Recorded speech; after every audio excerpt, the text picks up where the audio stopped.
fellas, it's another special episode of round 6, and we're going to start with a little recap. Terence Bud Crawford's absolute demolition of Kell Brook. If you took a fighter that hadn't fought in 20 years and you put him with another fighter that hadn't fought in 20 years, what do you think would happen? And we found out when Mike Tyson fought Roy Jones Jr., the last big pay-per-view of 2020, and that is Errol the True Spence against Danny Swift Garcia. And so I'll start with you, Henry Discombobulating Jones. Tell me the thing that impressed you the most about Crawford's performance against Kell Brook. He wasted no time in bringing it to a halt. Digital said it best when we talked about it previously that Kell Brook's damaged goods. Simple as that. He damaged goods. He's had some rough knockouts in his career, and he is in real damaged goods, and that's gonna be some trouble against Terence Crawford. But Crawford made it explicit that he was damaged goods and brought it back to his muscle memory very quickly. Not took anything away from Kell Brook and not wanting to continue. He was somewhat glad that the referee called a halt to the bout, because chances are that orbital bone of his eye would have got damaged again. His performance was so dominant and everything, but I always kind of thought that Bud was in a can't win position. If he didn't dominate Kell, then people would say, oh, Bud this and that. Since he dominated Kell, people still might not be satisfied. What do you feel about that on that aspect of the fight? I can understand that, but I think in this case he is one of the best of what people do in boxing, and I had no problem with his performance at all. He was dominant, as Henry said. He was dominant, and he did what he needed to do. It was a great performance. You know, is it in Terence Bud Crawford's best interest to stay with Top Rank or go across the street to PBC? Spence and Garcia are fighting December 5. If they really want to make a big pay-per-view, I'll put Terence Crawford in with both of them, one at a time, and he beat both of them the same night. Well, pretty much Bob Arum answered that for himself when he started, the way he did. Like you said, after the fight, he talked good, but after the 24 hours later, it was totally different.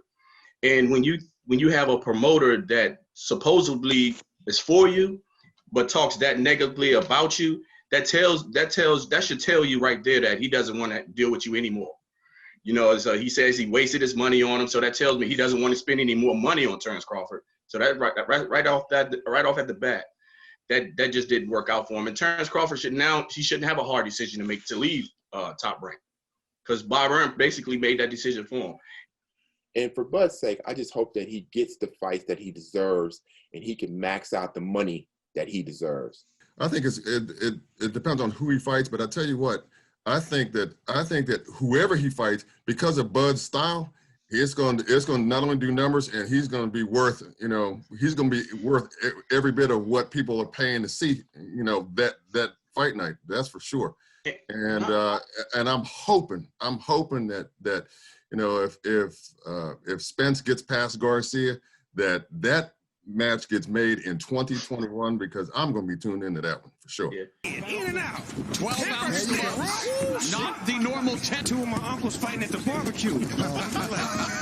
Get your uncle out of there. Get him out. You go meet me in the backyard. I'm tired of this radio. Question of my esteemed panel: how many of you guys got that fight? That's where I got it on YouTube. I actually saw it the night of. I actually did what DJ did. I saw it on YouTube the next day. Yeah. It was ridiculous. I didn't even bother wanting to watch it, perfectly honest with you. I still haven't seen it. And Digital you can make a great point. I'm a fight fan. I didn't want to see it. Now, that didn't stop me from going on Twitter and Facebook and looking for a link to see it, but I wasn't going to come off the money to pay for it. But fellas, it did over 1 million buys. The name. That means it's one of the top pay-per-view boxing events of 2020. as P.T. Barnum said, it's a sucker born every minute.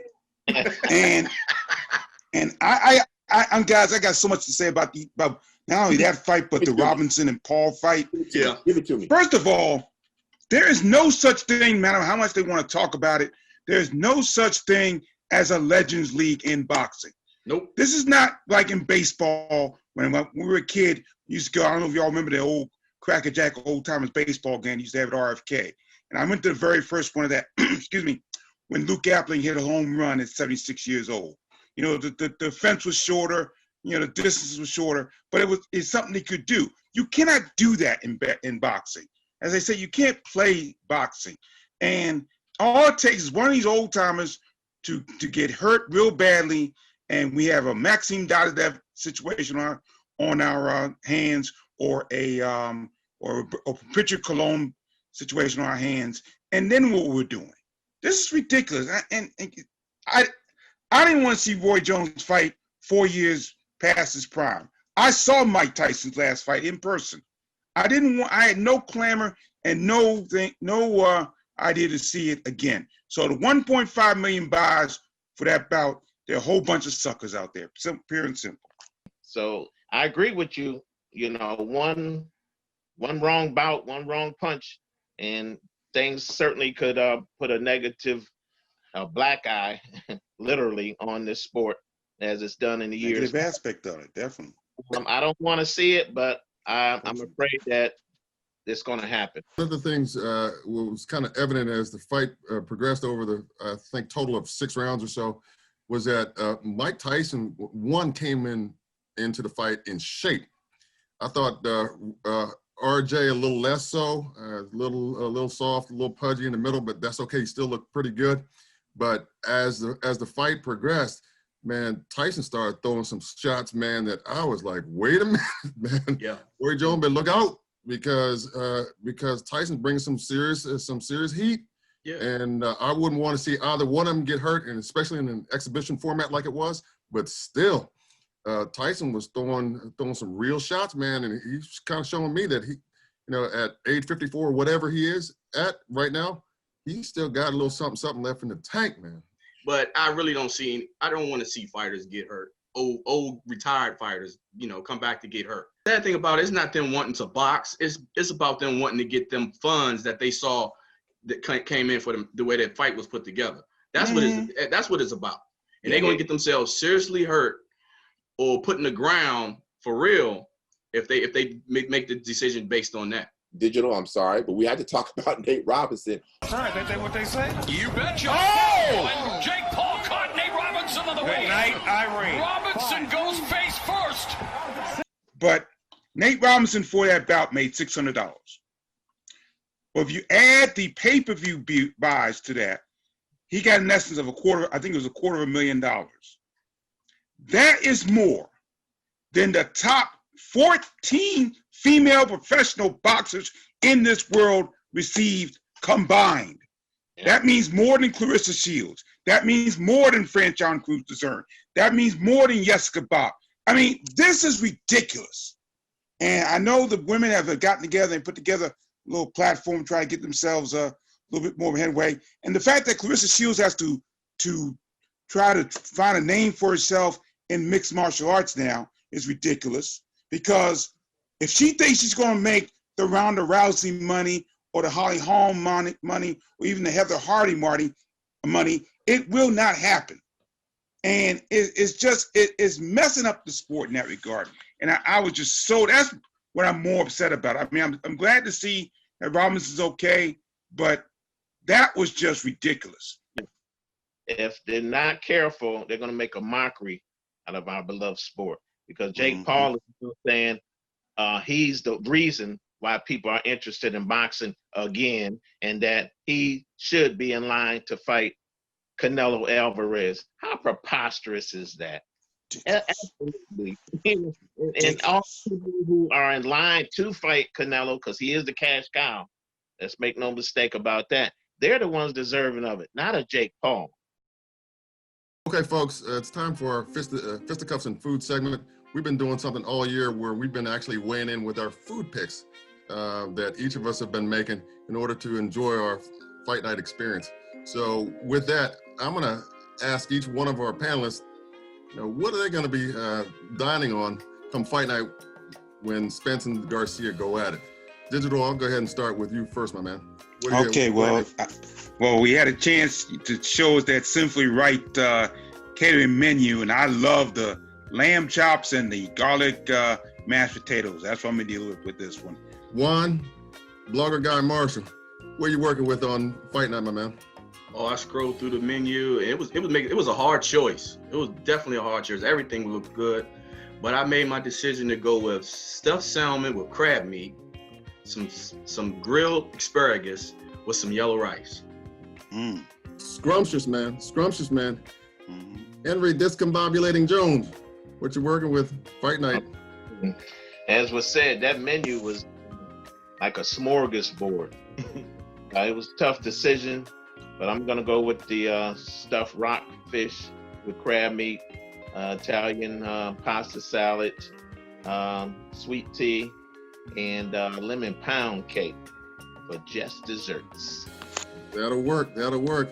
And a little earlier, I was yours truly, and was kind of lamenting for a minute because DJ had picked my same pick dish for the evening. I'm actually rolling with rockfish stuffed with crab meat as well, doing the grilled veggies, and I'm also gonna roll with the macaroni and crab meat side. And for dessert, I think I'm gonna go with the rum cake. Thick and Move Underwood, you're up. Where you going with, man? I am going with, first of all, the menu's tremendous, and I don't think you can go wrong with anything on the menu. But I was intrigued with the barbecue meatballs and the kale salad. Barbecue meatballs, kale salad, nice. I think that would probably be a nice, savory yet filling meal for the fight. And so, Left Jab Lamont, tell us where we're getting the food from again. That would be Sinfully Right Catering out of Southeast Washington, D.C. Old buddy of mine, Chef John Wright, has been in business for over 30 years and provides outstanding, not only food, but also catering services to complement his fantastic menu. I would recommend every and anybody visit sinfullyrightcatering.com. That's SINFULLYWRIGHT catering.com, and check out what we're talking about because it is well worth the trip. All right, so we closing out December, but we gotta keep in mind November scores, so we up to date. So we're gonna go with the guy who's bringing up the rear, sad to say, is at Eric Skinner at 168.5 points. And then Gary Digital Williams, he busted 200 mark with 229 points. And Coleman's Stick and Move Underwood, doing very well with 245. And then yours truly, Juan Blogger Guy, 263.5 points, of course. Third place is better than nothing, right? You know? No doubt. So the thing is, Left Jab Lamont, you have 282 points. But the thing is, this pick right here could shift it between second and first place, which Henry has. Henry Discombobulating Jones, 289.5 points. So, if you make the right choice, you can shift the position and become first place. I'm trying to, BG, and let me say this to DJ, man. Don't sleep in it's 11 rounds through. We're 11 rounds. Don't sleep in the last round because your fortune could change at any given prediction moment. This is true, man. You know, I'm a humble guy. You know, life have taught me to be that way. But in the words of the immortal Larry Bird, I just want to know who's gonna finish second. So you went there. Okay, well, let me say this to you back at you, DJ. I got something for that bald-headed smoke you throwing at me. Okay, that's this. Bald-head battle. Oh Lord. I'm gonna bring it. Bleed that, brother, in the last and final round. Bring it. But you know something, you and I go to the same barber, so I know it's called Big Shave. Great point. Great point. Video from the security camera at Knockout Sports Bar captured the crash around 2:45 in the morning. You can see the white sports car start flipping and barely miss a light pole as it traveled across lanes into oncoming traffic before landing on the other side of Riverfront Boulevard. Police say Errol Spence Jr. was not wearing a seatbelt and was ejected from the vehicle. Spence is lucky to be alive. That's right there. That was one of the worst car wrecks I've ever seen that somebody survived. And so for him to even be breathing right now is a blessing. So I'm going to start with you, Digital. Garcia against Spence 2 years ago, you know, it's a pretty good fight. I guess it's a pretty good fight now. What's the main thing you want to see in this fight? I just want to see if Spence is, given his injuries that he suffered in that accident, where now he's anything called gunshot. I think I don't think it's going to happen. I like Spence to win the fight, but I just want to see if he is too cautious early on, unless he goes straight to Garcia and try to take care of business early. You know, Swift's a solid dude, but do you think he even has a shot against Spence? If he changes that predictable shot, everybody looking for him to land is that hook. If he doesn't change that predictable shot, then Spence has already known what to look out for. And we saw Garcia, you know, fight a few southpaws, but he never fought a rangy southpaw like Spence is, and with power like that. That's going to make the difference. So Jones, let me ask you this: one thing about Danny Garcia is nothing fancy about it. He's nothing fancy about his approach. He's going to stand in the pocket. He's going to be there to get hit or to hit you. So can you just tell me about Garcia, what his strength is as he goes into this fight, what you think his strength is as he goes into this fight? You know, Garcia is, he's been tested. He's been in the fire. He's never been stopped. He's got a chin. He has considerable skills. So in answer to your question, yes, he does have a chance. He has a very good chance. As a matter of fact, if I'm his brain trust, which is Angel Garcia, his father primarily, I come out and I jump right on Spence. Like Digital said, let's see if he's gun shy. You know, I might be able to stop him. You know, make it Hagler Hearns. You know, we don't have to dance for 10 rounds, 12 rounds. You know, let's just end this thing. You get me, I get you. I think the truth is going to have a little bit of ring rust because he's been out of the ring for a bit. And, you know, when you factor that in with the accident, coming back from the accident that the car accident, severe car accident that he suffered, it's going to take him a minute to get his rhythm and to get warmed up. And I think that affords Swift an opportunity to jump right on him. Now, I don't necessarily believe that it's going to make that much of a difference because if I'm not mistaken, Spence is going to enjoy a sizable reach advantage and height advantage and also hand speed advantage as well. So I just think that DJ is right. I think Swift's best chance is early on. I think that Errol will live up to his name and prove that he's still the truth. And it'll be a hard-fought decision, unanimous decision, Errol Spence's favor. Okay. Blogger guy, Juan Marshall, who wins? I have Spence winning by, I want to say it's going to be an early battle. So I think I'm going to say Spence by split decision. Okay. Gary, Digital Williams, who wins the fight? I'm going with Errol Spence. I'm going by Errol Spence by unanimous decision. I don't think Garcia has enough to take it all the way through. Matt Jab Lamont, who wins the fight? The truth is that Spence is going to gradually break down Swift over the course of 12 rounds to win by unanimous decision and set up a mega fight next year between himself and Bud Crawford. I am so curious to see what Errol Spence does after that terrible car accident and see what he has left in the tank. He is a dog in the ring. he's like Bud. He wants to punish you. And so everything that he's been saying pre-fight is that he's going to be there. He's not going to duck and run Garcia. And so Spence likes to beat you at your own game. I see him standing in the pocket. I do want to see if he can take a shot. So if Danny's able to unleash that hook on him, I want to see if Spence can take it. I think he can. I'm going to say Spence in 10. I say he stops Garcia. I think he stops him.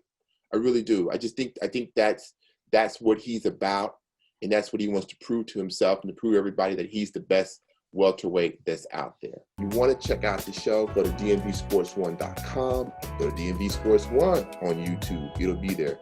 Check all your social media platforms, Twitter, Facebook. We'll get the word out. Round 6, check it out. We're going to have a good time representing DMV. Thanks for joining us.